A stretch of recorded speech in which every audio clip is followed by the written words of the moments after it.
دا حضرت انس رضی الله تعالی عنہ نه روایت ده، فرمایي چې نبی کریم صلی الله علیه وسلم فرمایلی چې کوم شخص سلوي خورځي هر منجم سره ادا کړي په داسې طریقې سره چې تکبیر اولاد نه هم فوت نشي، ان د امام سره یو ځای الله اکبر وایي،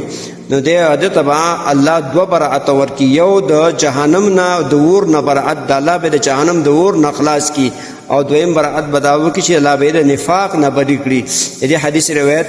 ترمذی شریف کړی دی. محترم مسلمانانو ورونو، مونږ خو اسې مونږ او تاسو کوو او دام را باندې واجب د جمع به جمع سره کوو، مون جمع بغیر عذر نه پریدو، نو په کار چې داسې وخت کې جمع د ځان ورسو 15 دقیقې مخکې لاړ شو چې دا مونږ تکبیر الله سره وکړو، څلوي خورځي سر په سر مون تکبیر الله سره وکړي، نو الله جل شانو به تاسو دوه انعامات درکوي. یو انعام به دا درکړي چې تاسو د جهنم د اور نه بچ کی،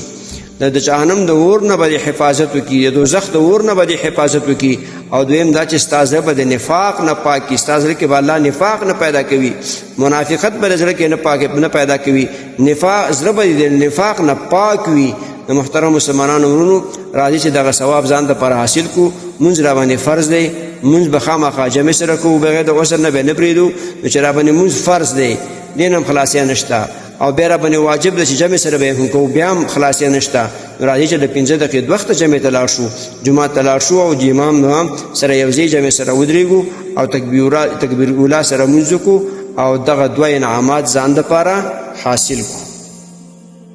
محترمو مسلمانانو ورونو، تاسو ته چې کوم روزانه د حدیث د مفهوم راځي، نو د مهربانۍ او د ثواب له مخې نورو مسلمانانو ته لیږدوئ او شیر کوئ. والسلام. د دیوبندي مسلک حنفي کاروان سټوډیو لخوا وړاندې کیږي.